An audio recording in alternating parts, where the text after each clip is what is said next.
Bonjour, nous sommes 3 élèves de BTS Anabiotech au lycée des Mandailles et nous allons vous présenter un thème sur les parabènes. Donc, dans un premier temps, je vais vous définir ce que c'est les parabènes, où les trouve-t-on, les effets supposés sur la santé, l'exposition de l'homme, la législation, et on finira par une manipulation. Donc les parabènes, c'est un conservateur qui est utilisé dans les cosmétiques, les médicaments et les aliments. Le parabène possède des propriétés antibactériennes et antifongiques, et il existe plusieurs sortes de parabènes. On trouve les parabènes dans plusieurs produits, donc dans les cosmétiques, comme par exemple les crèmes solaires, les crèmes de jour, mais aussi le gel hydroalcoolique que nous utilisons tous les jours maintenant. On les retrouve aussi dans l'industrie agroalimentaire, donc dans tous les produits qui ont besoin de conservateurs. Mais les parabènes existent aussi à l'état naturel dans de nombreux aliments, comme par exemple les mûres, les cassis, les fraises, les oignons ou les pêches, ou plein d'autres produits encore. Cependant, des effets supposés des parabènes, des effets sur la santé ont été démontrés par des scientifiques. Donc on retrouve 3 grands effets supposés des parabènes sur la santé. Donc tout d'abord, ils provoqueraient des perturbations, donc principalement du système endocrinien et du système reproductif, ce qui jouerait sur la fertilité,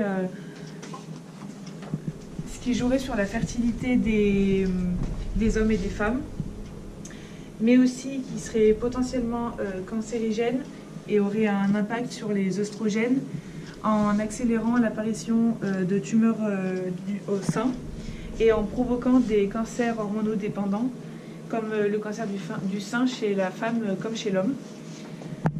Il serait également allergisant et provoquerait de l'eczéma sous forme de plaques rouges pouvant persister plusieurs jours, voire quelques semaines. Donc l'homme il est exposé aux parabènes par plusieurs voies. Donc il y a la voie cutanée en se mettant des crèmes ou du gel hydroalcoolique comme dit précédemment, mais aussi par voie orale puis digestive en ingérant des médicaments ou même des produits issus de l'industrie agroalimentaire, mais aussi par inhalation lorsque nous inhalons un produit avec des parabènes comme par exemple le vernis à ongles. Donc comme vous le savez, on est tous exposés aux parabènes dans la vie de tous les jours, mais il y a 4 professions qui sont le plus touchées que nous, comme les coiffeurs, car ils utilisent des shampoings au quotidien. Il y a aussi les esthéticiennes, car elles utilisent des crèmes pour tous les soins, mais aussi le personnel soignant en utilisant des médicaments ou même des solutions désinfectantes. Les personnels de l'industrie agroalimentaire, car ils sont en contact direct avec les conservateurs. Donc moi maintenant je vais vous parler de la législation. Donc du fait de leur emploi comme conservateur dans plusieurs produits cosmétiques et pharmaceutiques, l'être humain est régulièrement exposé aux parabènes. Leur utilisation dans plus de 13 000 formules cosmétiques ainsi que leur capacité à pénétrer à travers la peau pose la question sur leur toxicité. À ce jour, il n'y a pas de réglementation applicable à la France qui interdise l'utilisation de ce parabène. Mais une proposition de loi a été adoptée par l'Assemblée nationale le 3 mai 2011. Cependant, le vote de la loi n'a pas avancé. Les parabènes sont en cours d'évaluation afin de les identifier comme des substances très préoccupantes. L'ANSES, donc l'Agence nationale de sécurité sanitaire de l'alimentation, de l'environnement et du travail, rappelle qu'il est important de ne pas considérer tous les parabènes comme une seule et même molécule.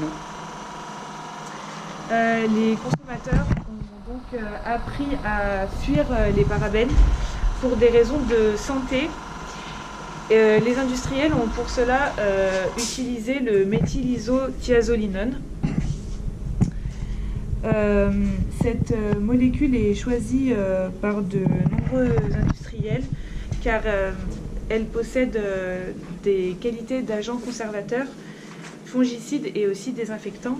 C'est pourquoi elle est utilisée dans les produits soins, mais aussi dans 93% des peintures.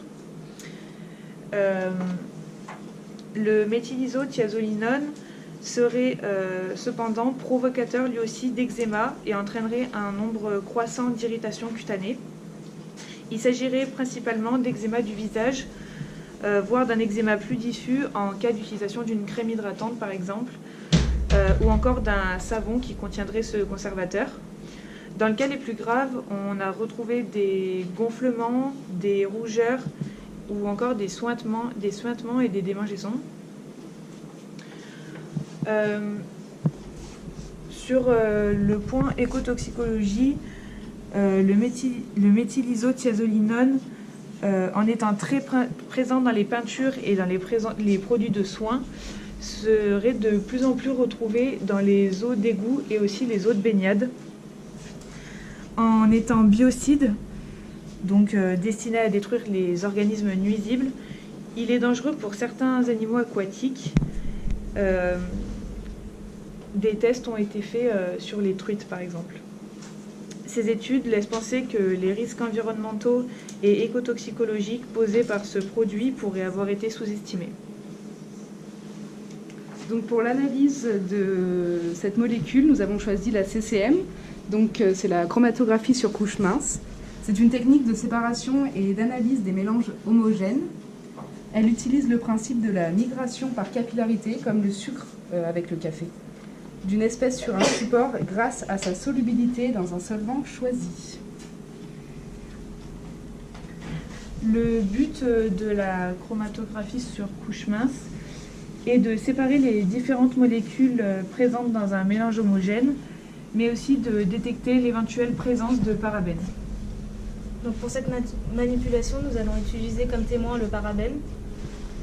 Aussi utiliser une crème sans parabène pour être sûr que notre crème ne contient pas de parabènes, mais aussi les fraises, car nous avons dit précédemment que les fraises contenaient des parabènes. Donc pour cela, France va faire la manipulation. Donc pour plus de sécurité, France va s'équiper.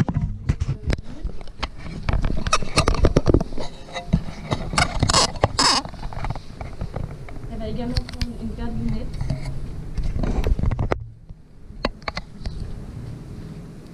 Et des gants.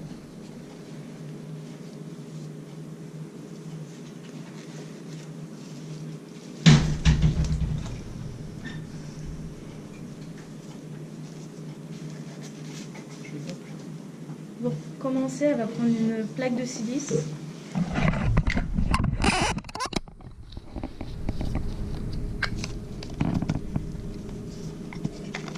Elle va tracer une ligne de dépôt à 1 cm du bord inférieur de la plaque.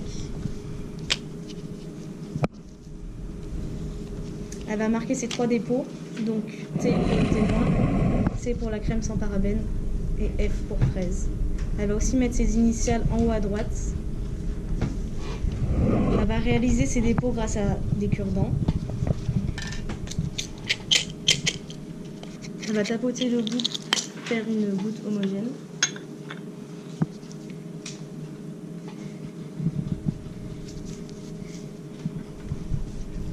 Elle va réaliser son dépôt de témoin.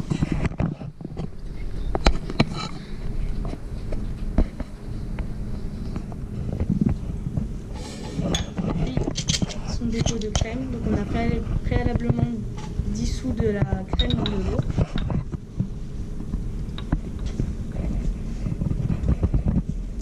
Elle va ensuite faire son 3e dépôt de l'extrait de fraise.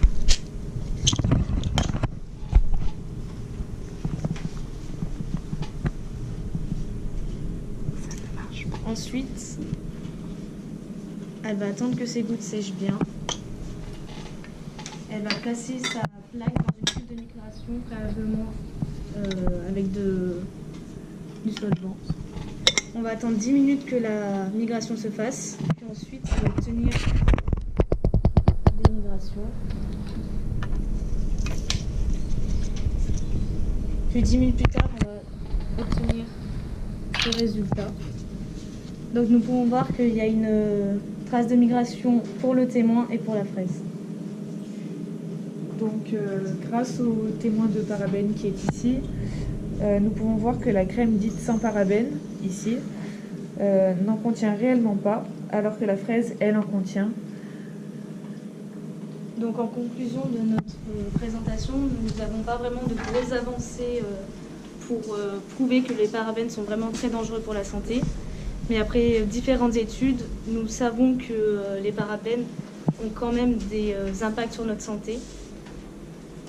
Et donc on ne peut pas vraiment prouver, mais si on peut les éviter, faisons-le.